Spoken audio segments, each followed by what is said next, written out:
clutch tickers. This time I'm gonna be driving the 3-rotor car. We actually didn't make any practice yesterday because what was supposed to be a 2-hour drive ended up being like a 5-hour drive, and the rest of practice was canceled due to rain. So today is qualifying day and I'm gonna be turning my first laps in the 3-rotor RX7 today, right before qualifying. So I have a lot that I need to figure out really fast.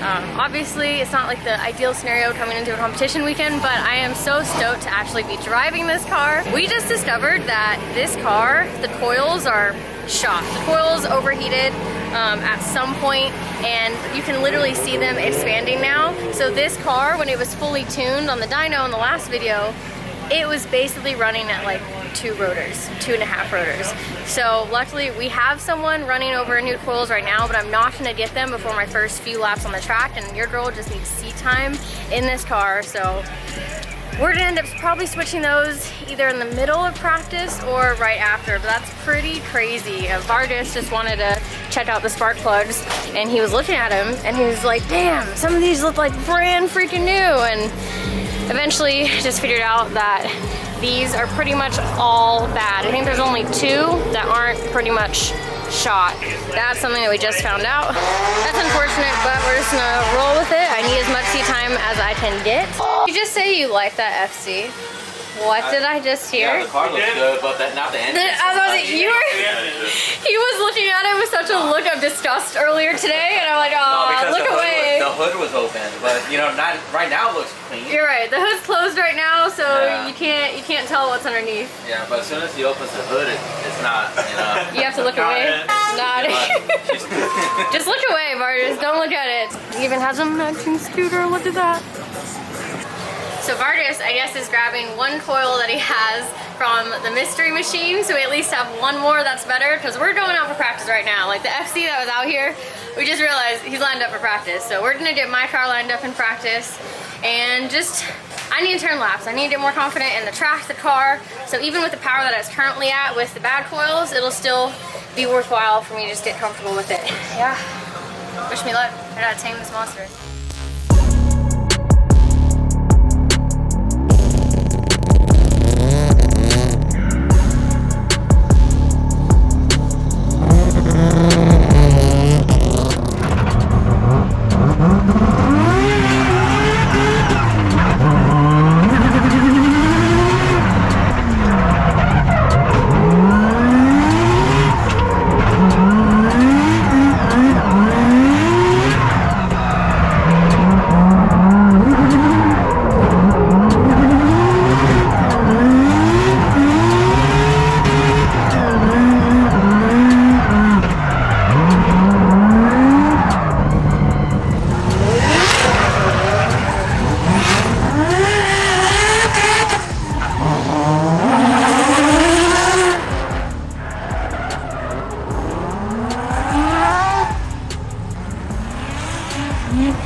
Definitely stressful.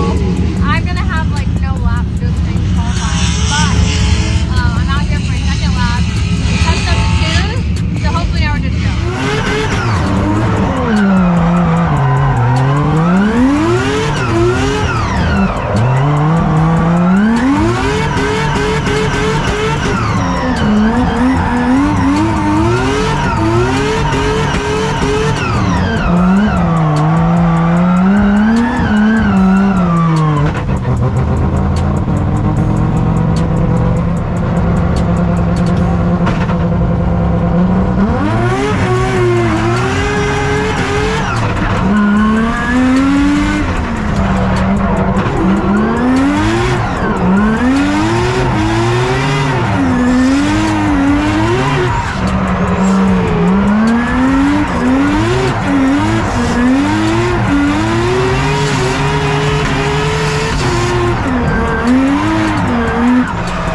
minute, there was oil on the track and it wasn't me. It wasn't the rotary drill, so that was like a 15-20 minute break. Hopefully the brakes work this time and I can get a good lap in. I just rolling with the punches and I'm doing the best that I can. I'm just stoked that I'm actually driving this car.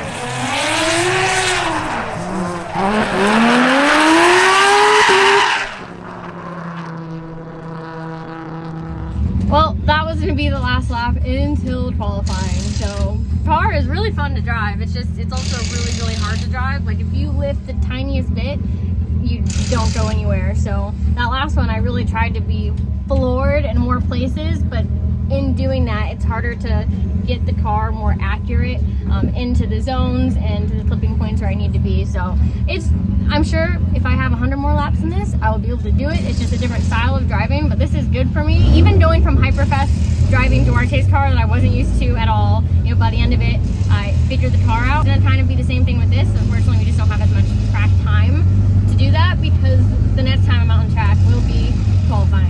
The tune though, feels great. It's just a big turbo car, so there's only so much that we can try and tune around when you have a big turbo on this thing. So I will likely either be adding nitrous or downsizing the turbo, but no excuses. I just gotta do my best and have fun. I still can't believe that I'm actually like driving this thing. It's so sick, like in the burnout box, hearing it go pop, pop, pop, and on the starting line. Now that Vargas raised the RPM, he raised it a ton. We're idling at like 3 grand. It sounds so sick. To me, it sounds like a full peripheral port engine. Like it's sick. So especially on the starting line, I'm like, yeah. I still don't really have brakes. So that's the other thing. The brakes are just not working the best, but I'm able to drive around it. It's just another tool that like you don't have. But you know, we are sorting this car literally in competition weekend, so we're just gonna do the best that we can. The car is running and we're turning laps. Vargas, what do you think? Sick. Sounds sick. I was trying to do the burnout for you. I was like channel Ozzy Vargas vibes. Hello. And there's no more practice laps, so I gotta go try and put together a qualifying, which I feel like if I could just at least do what I did my last 2 laps, I should at least make it through. At least. And then from there I'd clean it up. Oh my god, the top like 4 cars were spinning out on that first outer. We didn't know if there was oil down or if the track was so hot that it got insanely slick, but literally the previous top 4 cars went out there.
number for your score, so there's Oh, that. I got the all 69. Yep. She did it. She did it. No, that, like, we were talking a lot about you cleaning up your proximity to the inner clips, and I focused a lot on that. your timing was great. You just really lost points for style and angle. I'm happy with that. I'm just glad I didn't make like a major mistake, because still everything being so new and fresh, I'm just not 100% knowing what to expect. So hopefully 69 can put me in without having to requalify. But there's a lot of people here this weekend. I think there's like 74 cars. There's 74 cars, and then they're gonna have everybody run again. That's in the bottom 20, I believe. So hopefully that did it. But the car's running sick. It's just hard to drive, but it's fun and it makes good noises. And then all the drivers are gathering around to see what the bracket looks like. It's so weird. It's like we've already had basically dinner by now. You've already been exhausted, like mentally exerting yourself all day, and we're still going into first battles versus last year. Everything was for the second day, so you got this full reset. About to find out who I'm going up against. The odds of it being like someone in our circle are super high, because Duarte qualified with a 66, Savio is a 67, I'm a 69, and then Booth is a 72. So yeah, we'll see. I'm gonna announce the order. It's gonna take forever. 28, Lee Yearwood. 27, Ben Julian. 26, Collette. 25, Josiah LeBaire.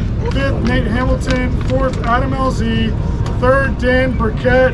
2nd, Chelsea Denofa. And 1st, Taylor Ray.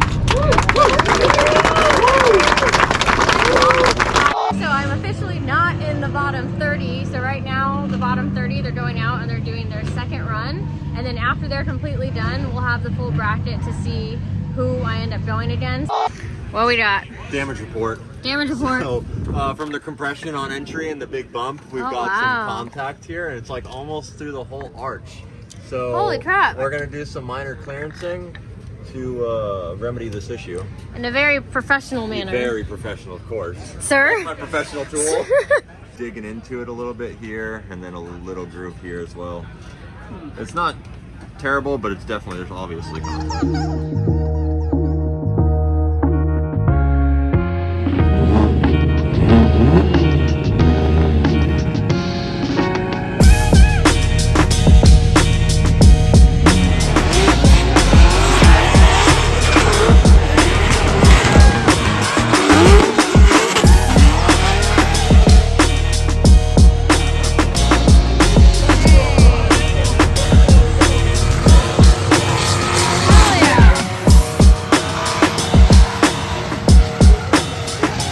Josiah and Booth. They're battling each other, causing a lot of drama within the family. Also being bets and money made for door marks, and yeah, this should be interesting.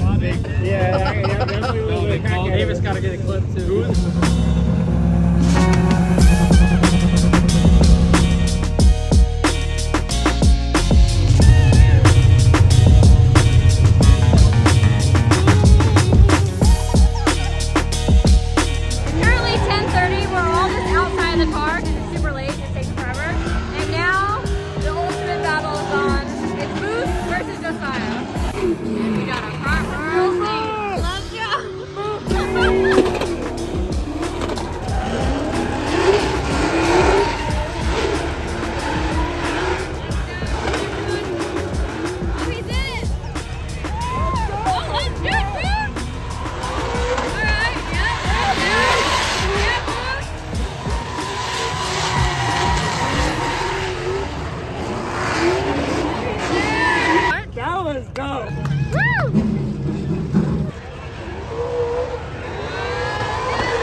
Good job. So hot. Thank you. Good job. Oh, you have a color turn.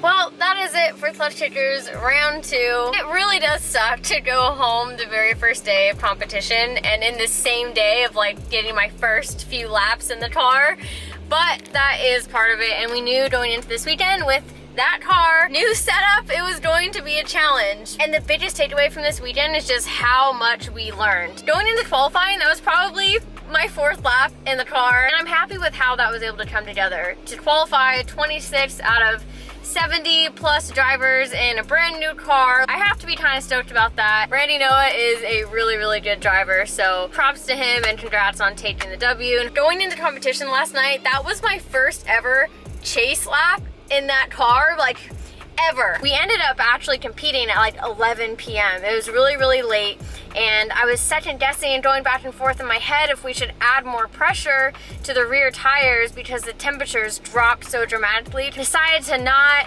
up the PSI, and I definitely should have. As you could see in that lap, right on initiation, I didn't even fully initiate when I needed to because it was so much grippier, and that basically messed up my entry and then put me shallow like everywhere else in the track. I thought that it might have been a one more time or that I had a chance, because in the chase, to me, he went 2 tires off. Both of his inside tires after his initiation were in the grass. So I almost like completely backed off in the chase, or I hesitated for a bit, and from there it was game over. I just have to focus on the positive, which is that that car is in a much better place, and we know now what we need to change to make it better. Huge shout out and thank you to the super team Nick² that came through for this weekend, and to Vargas as well for coming out and helping us with the car. We're going to continue to get everything sorted, and when we get that car in a good place, I might consider taking it to the GRIDLIFE. 3-rotor car was always going to be like a fun event car. So I want to know from you guys if you would rather me take a car like that on the road, or if you guys want to see the Corvette at GRIDLIFE. So right now I'm definitely planning to go to Colorado GRIDLIFE. It's coming up in September, so I have time. The Corvette will be sorted out by then, but I need you guys to let me know if you would want to see the 3-rotor car in person or the Corvette in person. The Corvette is amazing in its own ways, but I know a lot of you guys started following me initially for all the rotary stuff, and now that that car is getting more and more sorted, I'm really excited to just take it out. That is it for this video, and I will see you guys in the next one.